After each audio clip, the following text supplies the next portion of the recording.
శుభకార్యాలకు పూజార్ల కోసం వెతుకుతున్నారా? ఇక నుండి అవసరం లేదు. పూజారీస్.com లో అతి తక్కువ ధరలకే పూజార్లను ముందే బుక్ చేసుకోండి. వెంటనే కాల్ చేయండి.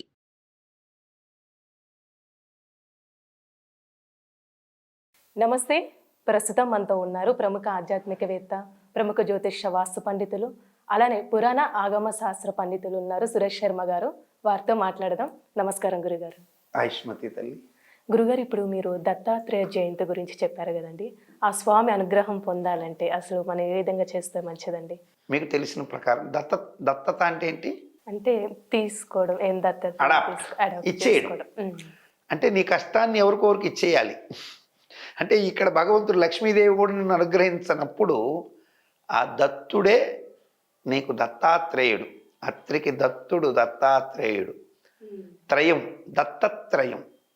దత్తత్రయం అంటే ఎవరు దత్తత్రయం? ఎవరు ఇచ్చేవాళ్ళు అంటే బ్రహ్మ ఇస్తాడు, విష్ణువు స్థితి చేస్తాడు, ఈశ్వరుడు లయం చేస్తాడు. అంటే ఇవ్వగలిగినవాడు, రక్షించేవాడు, నాశనం చేయగలిగేవాడు ముగ్గురు ఉన్నారు ఆ దత్తాత్రేయ స్వామిలో. ఆ స్వామిని కొంతమంది త్రినాథ స్వామిగా కూడా బ్రహ్మ విష్ణు మహేశ్వర రూపంలో అర్చిస్తుంటారు. త్రినాథమూర్తి. ఈ త్రినాథ స్వామిగా అర్చించేటువంటి వాళ్ళు చాలామంది మంచి అద్భుతాలు పొందారు. వాళ్ళ పిల్లలకు కూడా త్రినాథ్ అని పేరు పెట్టుకున్న వాళ్ళు చాలామంది ఉన్నారు. నాకు ఆ చాలామంది గురించి కూడా తెలుసు. త్రినాథ వ్రతం కూడా నేను కొన్ని మంది ఇళ్ళకి చేయించాను. సో త్రినాథ వ్రతం అంటే ఏమి లేదు, సాక్షాత్ దత్తాత్రేయ స్వామి వారికే చేయడం. కాకపోతే ఇక్కడ ఎలా ఉంటుంది అంటే దత్తాత్రేయ స్వరూపం అంటే ఎలా ఉంటుంది అంటే ఒక మునీశ్వరుడి రూపంలాగా ఆయన చక్కగా ఒక నడుంకి కాషాయ వస్త్రం కట్టుకొని కాషాయం కమండలం వస్త్రధారణం జటావల్కలధారణం అని 3 ముఖాలతో ఉంటాడు. కానీ త్రినాథ స్వామి ఎలా ఉంటారంటే ఆయుధాలు ధరించి మహావిష్ణువులాగా చక్కగా శంఖచక్ర గదా పద్మాలు ఉండి ముఖాలు మాత్రం బ్రహ్మ విష్ణు మహేశ్వర రూపాలు ఉంటాయి. సో త్రినాథ స్వామికి దానికి డిఫరెన్స్ అది. ఇక్కడ ఆభరణాలు, వస్త్రాలు, సర్వాభరణాలు ఉంటాయి. అక్కడ సన్యసించిన రూపంలాగా నడుముకొక గుడ్డ, ఒంటి మీద ఎలాంటి ఆచ్ఛాదనం లేని దేహంతో దత్తాత్రేయ స్వామి వారు చేతికి ఇక్కడ రుద్రాక్షలు, తులసులు ధరించినటువంటి రూపంతో ఉంటాడు. సో మీకు ఈ మార్గశిర శుద్ధ అష్టమిని కాలాష్టమి అంటారు. ఎందుకు కాలాష్టమి అన్నారంటే ఇక్కడి నుంచి చూడండి, ధనుస్సులోకి సూర్యుడు ప్రవేశించేది మ్యాక్సిమం సప్తం లోపల అయిపోయి ఉంటుంది. ఆనాడు మొదలు పెడితే ఖచ్చితంగా డిసెంబర్ 15 అనుకుందాం. జనవరి 15కు ఇందాక చెప్పాను వీడియోలో నేను. జనవరి 15కి మకర రాశిలోకి సూర్యుడు ప్రవేశించేస్తాడు. ప్రవేశించాక ఏమవుతుంది, మనకి మకర రాశిలోకి పితృదేవతలకి చేస్తాం. సో పితృదోషాలు నివారించే శక్తి అక్కడ ఉంది. ఇక్కడ అష్టమికి కాలం అష్టమి అని ఎందుకు వచ్చిందంటే ఈ సప్తమి వెళ్ళిపోయింది మొదలుకొని సూర్యుడు జరిగేటువంటి కాలాన్ని అష్టమితో మొదలు పెడతాడు. సప్తమి రవి సప్తమి అయిపోయింది, సౌరవ్రతం చేసుకున్నావు. ఇక్కడి నుంచి అష్టమి నుంచి కాలిక్యులేషన్ అవుతుంది.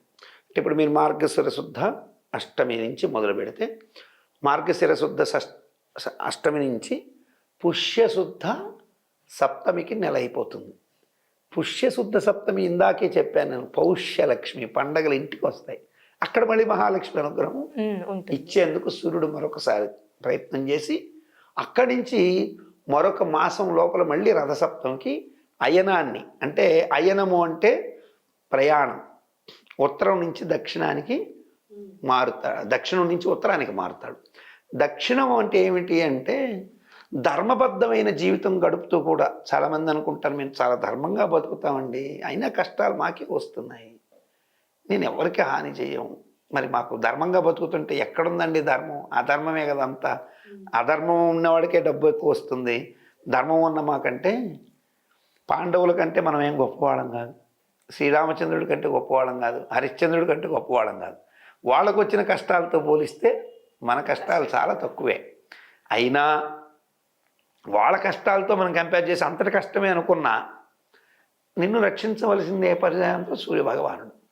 సో ఈ కాలాష్టమి నుంచి మొదలు పెడితే ఖచ్చితంగా 7 రోజులు, అష్టమి, నవమి, దశమి, ఏకాదశి, ద్వాదశి, త్రయోదశి, చతుర్దశి, ఖచ్చితంగా 7 రోజుల తర్వాత ఆయన సూర్యనారాయణుడు అనుగ్రహాన్ని పొందినటువంటి ఆ కాళాష్టమితో మనం గనక పూజ చేస్తే 8వ రోజు వచ్చేటువంటి పండగ ఏంటంటే దత్తాత్రేయ జయంతి. ఆనాడు 3 మూర్తుల రూపమైనటువంటి బ్రహ్మ విష్ణు మహేశ్వర అనుగ్రహంతో, మనం చాలాసార్లు కూడా చెప్పాను నేను, బ్రహ్మ విష్ణు మహేశ్వరులు ఇంగ్లీష్లో, మనం మామూలుగా తెలుగులో చెప్పుకుంటే బ్రహ్మ విష్ణు మహేశ్వరులు, ఇంగ్లీష్లో చెప్పుకుంటే ఏమవుతుందంటే గాడ్ అంటాం. గాడ్ అంటే ఏమిటి? జీ ఫర్ జనరేటర్ అంటే సృష్టించేవాడు బ్రహ్మ, ఓ ఫర్ ఆపరేటర్ నడిపేవాడు స్థితి విష్ణు, డి ఫర్ డెస్ట్రాయర్ నాశనం చేసేవాడు ఈశ్వరుడు. సో కాలత్రయ పురుషులైనటువంటి ముగ్గురు ఆ రోజు పుట్టారు, కలిసి పుట్టారు. సో అనుగ్రహం పొందడానికి దత్తాత్రేయుడిని పాదాలు పట్టుకొని దత్తక్షేత్రాలకు వెళ్ళినటువంటి వాళ్ళు మంచి యోగాన్ని పొందుతారు. అట్లీస్ట్ దత్తక్షేత్రాలైనటువంటి గాంగాపూర్, నాణ్యాపూర్, లేకపోతే ఈ దత్తక్షేత్రాలకి వెళ్ళలేను, పీఠాపురం దత్తక్షేత్రం, ఇటువంటి వాటికి వెళ్ళలేని వాళ్ళు, వ్యయభారంతో ఉన్నవాళ్ళు ఈనాడు దత్తాత్రేయ స్వామి వారి యొక్క ఆరాధన చేసుకుని దత్తవ్రతం చేస్తే ఈ కష్టాలన్నీ ఆయనకు దత్తత ఇచ్చేసావు. నీకున్న కష్టాలన్నీ ఆయన ముందు ఇచ్చేసావు.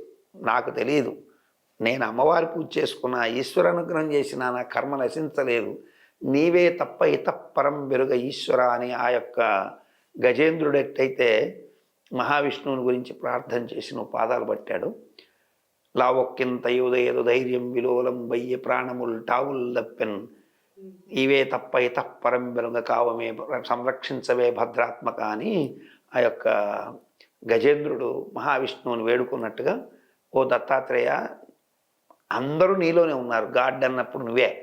సో ఇంగ్లీష్ వాళ్ళు గాడ్ అన్నా ఇదే అర్థం, ఓ మై గాడ్ అన్నా కానీ దానికి అర్థం ఇదే. సో కాబట్టి నువ్వు వెంటనే వెళ్ళి పట్టుకున్నావు అనుకో పాదాలు, ఆయన ఖచ్చితంగా నిన్ను అనుగ్రహిస్తాడు. అయితే ఇందుకు ఏమి చేయాలి? ఇందుకు నీకు ఖచ్చితంగా నువ్వు శివాలయానికో వైష్ణవాలయానికో వెళ్ళి చక్కగా వేదం చదివిన 3 బ్రాహ్మల్ని పిలిచి నీకున్నటువంటి శక్తిలో చందన తాంబూలాది సత్కారాలు, వారికి మంచి గంధం, నీకు కలిగిన వస్త్రం, నీకు కలిగినటువంటి ఆ యొక్క బియ్యము ధాన్యము ఏదో ఒకటి నీకున్నది వారికి సమర్పించి నమస్కరించుకొని పండ్లో ఫలమో పత్రం వారికి ఇచ్చి, ఇవ్వలేకపోతే కూడా నీకు కలిగినదేదో రూపాయి వాళ్ళ చేతిలో పెట్టి, ఈరోజు దత్త జయంతి స్వామి మమ్మల్ని అనుగ్రహించమని ఒక్క మాట వేదాశీర్వచనం తీసుకోగలిగితే తప్పకుండా.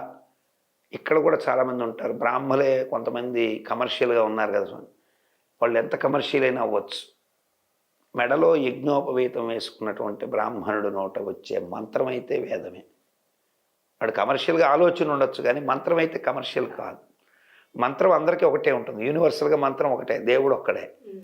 సో యూనివర్సల్గా మంత్రాన్ని నువ్వు చెప్పి నీ కలిగింది ఇచ్చావు, ఈకపోయినా అయ్యా నన్ను ఆశీర్వదించండి, మీకు ఇచ్చే శక్తిని ఇవ్వమని చెప్పైనా వేడుకోవాలి. సో ఇవ్వలేకపోయినా పర్లా, వెళ్ళి నమస్కరిస్తే నిజమైన బ్రాహ్మణుడు నువ్వు ఏమీకపోయినా నీ భక్తిని చూసి అనుగ్రహిస్తాడు. ఇది ఖచ్చితం. మెడలో యజ్ఞోపవేతం వేసుకున్న బ్రాహ్మణుడు, నిజంగా యజ్ఞోపవేతాన్ని గౌరవించే బ్రాహ్మణుడు, వేదం చదువుకున్నవాడు, నువ్వు డబ్బులు ఇకపోయినా అయ్యా నా దగ్గర డబ్బులు కూడా ఇచ్చుకోవడానికి లేవు, మహాత్మా నన్ను ఈ కష్టంలో ఒక చిన్న ఆశీర్వచనం ఇమ్మని చెప్పి పాదాల మీద పడితే, అతను నిజమైన బ్రాహ్మణత్వంతో ఆలోచించేవాడైతే తప్పకుండా నాయన నీకు ఇచ్చే శక్తిని, 10 మందికి పెట్టే శక్తిని ఆ ఈశ్వరుడు ఇవ్వుగాక అని దీవిస్తాడు. ఎందుకంటే నేను అలాగ చాలామందిని ఆశీర్వదించాను. రూపాయి లేనటువంటి వాళ్ళు నా దగ్గరికి దరిద్రులు, చాలా కష్టాల్లో ఉన్నామని చెప్పి, దరిద్రం అనుభవిస్తున్నామని, దరిద్రులు కాదు దరిద్రం అనుభవిస్తున్నామని చెప్పి బాధపడుతున్నటువంటి వాళ్ళు వచ్చినప్పుడు మీరు ఏమీ దిగులు పడకండి.